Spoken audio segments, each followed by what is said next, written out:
All great stories need an intriguing introduction to immerse you into the world, a fun journey to keep you hooked, and a conclusion that's able to wrap everything up and provide a sense of finality.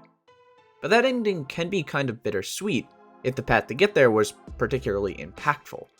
So, what if the minds of Bethesda wanted to make a game that you never had to complete and just keep journeying on forever? Well, they did. And this is what it looks like.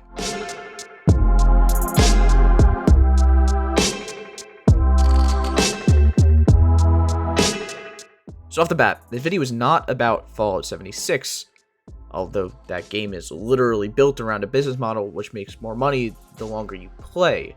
The Fallout in question is a fully single-player experience with a main story and everything. You can go to the store right now, buy the disc, put it in your system, and never turn it off. The culprit lies hiding in the Northeast, in the rubble of a city they used to call Boston. Fallout 4. Fallout 4 has a couple major components that are different than the previous installments, or completely new altogether, that allow the story to run until the system burns out.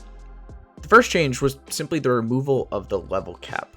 All previous Fallout games had a maximum achievable level, this being 21 for the first game, 99 for the second, dropping down to 30 in Fallout 3 with all the DLC, jumping up to 50 in New Vegas, also with the DLC, and disappearing entirely in the fourth entry. By setting a level cap, you're halting all progress at a certain point, and telling the player that they're fine, they're strong enough. It doesn't matter how many quests you do after you hit that level, the experience fades into the ether, and barring any potential physical quest rewards, you get nothing out of it. Also, since you can't level up anymore, you can no longer take on any new perks. Your character is done learning. They have completed at least their own personal journey. This is even the case in 76, where you stop earning new perk slots at level 50, and your strength is locked in. In Fallout 4, you're able to keep growing. You can gain as much experience as you actually earn. You want every perk in the game? Sure, you can have it. No more perks for you left to get? Don't worry, your efforts are not in vain, you'll still be leveling up.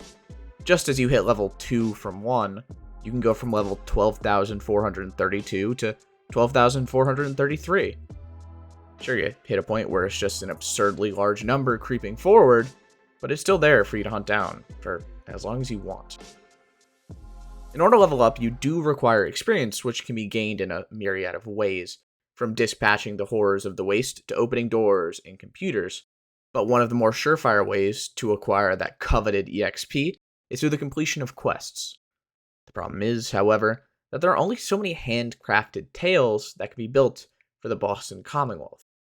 So, if you were to play this game forever, you would eventually run out of things of meaning to do, right? Wrong. All thanks to a little settlement that might need your help. The Preston Garvey, another settlement needs your help meme, is due to a new feature in the Fallout series known as Radiant Quests. Radiant Quests are randomly picked situations at random locations with random people where they'll place a marker on your map and tell you to take care of it. For example, if you're supporting the Minutemen, you may be informed that one of your settlements is having a super mutant problem, and you need to go help him out. You go there, dispatch Justice, return to Garvey to tell him of the job well done, only for some time later for him to let you know that, how about the settlement problem? Another settlement needs our help. I'll mark it on your map. No matter how many Radiant quests you do, there will always be more to take on at a different random location with the specifics switched around. And these Minuteman ones are not just it. Each of the 4 major factions has their own set of randomly generated fun. You may be helping settlements for Preston's troops, but for the Brotherhood of Steel, you could be clearing away locations of hostiles. The Railroad could task you with helping a runaway synth, or the Institute could tell you to bring one back in. Whatever you decide to do, the request will keep coming forward, as long as the faction is around to give it to you. But these factions can actually go away, since you're able to destroy them and keep playing. Depending on the ending you choose for your main quest, you will end up eliminating one or more of the major Commonwealth players. Unlike the other Fallout games, once the dust is settled, you can keep playing. With the exception of 2 and 3 with the Broken Steel DLC, once you've completed the main story in the prior games, your journey was over, and your tale was just done. You'd be forced to reload a save made prior to a point of no return, and you never got to see the consequences of your actions. If you want to keep playing New Vegas, for example, you'd have to do so in this weird state of limbo. where the second battle of Hoover Dam is constantly moments away, and the Mojave is in a very tense state. It is substantially more freeing to be able to play Fallout 4 forever and not have the fate of the region as a quest marker in your Pip-Boy that you just have to ignore. Besides Radiant quests, another new feature created in the quest for the magical infinite playtime was the introduction of legendary gear.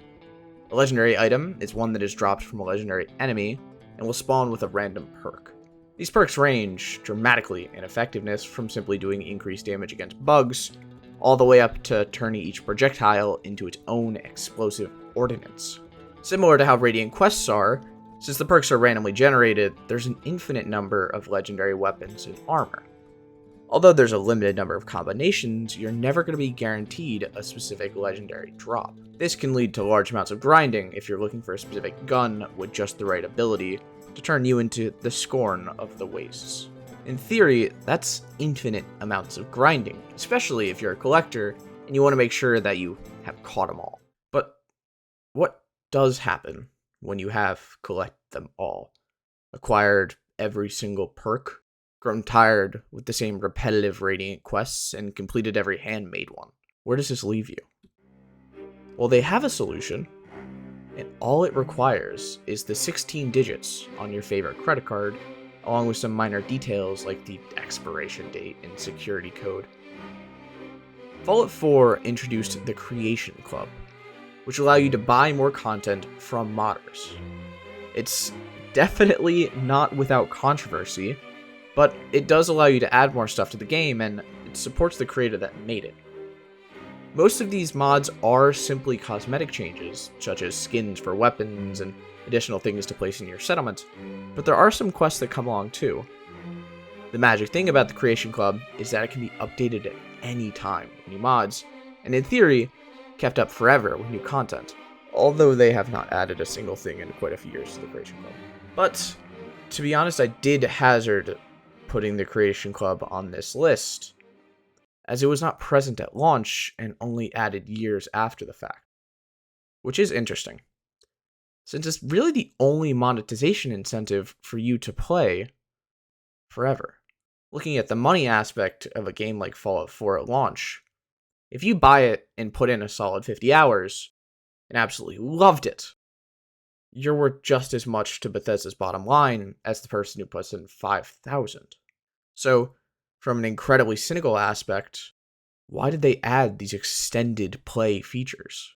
They make sense in Fallout 76. There's a subscription service with Fallout First that needs to keep you around. And in theory, the longer you pay, the more things you'll buy from the Atom Shop.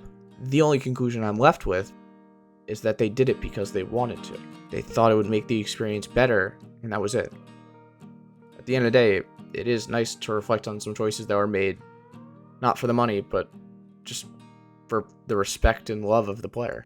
Well, everyone seems a damn genius lately. TikTok talking, late night TV is still so much I have yet to know.